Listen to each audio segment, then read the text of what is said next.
আজি টিফিন টাইমতে অমৃতা বাইদেউ অকণমান বাহিৰলৈ বুলি ওলাই গৈছিলে। আমি পিছে চাহ খাই উঠিলোঁ তেওঁ অহালৈকে। তথাপিও তেওঁ ইয়াত ঠাণ্ডা আনিছে, আকৌ চিংৰা মিঠাই এনেকৈ লৈ আহিছে। আমি ইয়াত ঠাণ্ডাৰ লগতে গোটেইখিনি খালোঁ আৰু আবেলি 5 মানে বাজিব হৈছে আৰু নিধিয়ে ওপৰত ইয়াত খেলি আছে।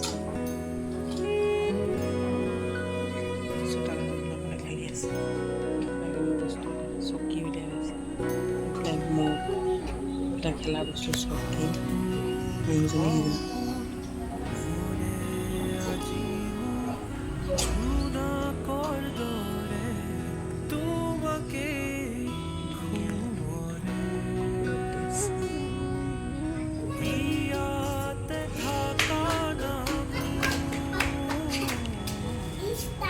খেলিছা?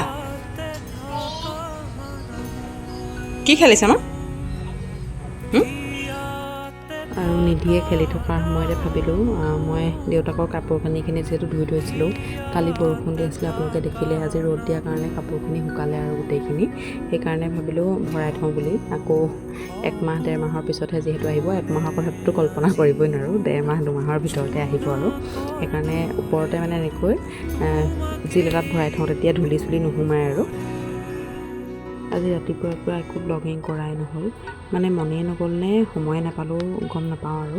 স্কুলত থাকোঁতে সেই এটা ভিডিঅ' লৈছিলোঁ পটককৈ।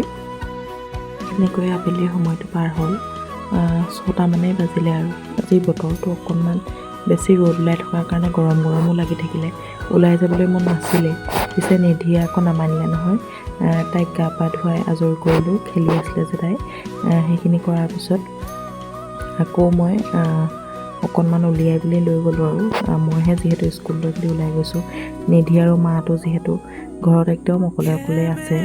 তাই বাহিৰত খেলিবলৈ দিছোঁ যদিও মনটো ভাল লগা নাই, মানে তাই যে অকলে অকলে আছে। তাই নিজে নিজেও মাজে মাজে গৈ থাকে, ইমান অকলে অকলে খেলিব লগা হৈছে। মোকো খেলিবলৈ মাতি থাকে, মোৰ আকৌ মন নাযায় নহয় খেলি থাকিবলৈ, কিন্তু খেলিম। তথাপিও তাইৰ লগতে বহুত সময় বহিলোঁ বাৰু। মোক সদায় পানী ভৰাই দিয়ে মোৰ বটলত।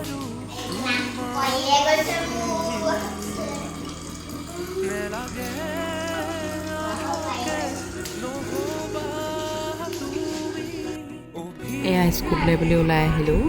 আজি বতৰটো খুব ধুনীয়া, ৰ'দো নাই আৰু বৰষুণো এটোপাল দুটোপাল পৰি আছে যদিও বৰকৈ গাত লগা নাই আৰু। ছাতি নেমেলাকৈ আহিব পাৰিছোঁ।